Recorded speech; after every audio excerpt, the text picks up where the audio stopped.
गिरिनन्दिनि नन्दितमेदिनि विश्वविनोदिनि नन्दनुते गिरिवरविन्ध्यशिरोधिनि वासिनि विष्णुविलासिनि जिष्णुनुते भगवति हेशिति कण्ठकुटुम्बिनि भूरि कुटुम्बिनि भूरि कृते जय जय हे महिषासुरमर्दिनि रम्यकपर्दिनि शैलसुते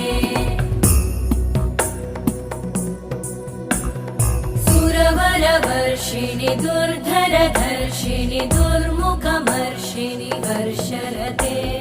त्रिभुवनपोषिणि शङ्करतोषिणि कल्मषमोषिणि घोषरते तनुजनिरोषिणि दिविसुतरोषिणि दुर्मदशोषिणि सिन्धुसुते जय जय हे महिषा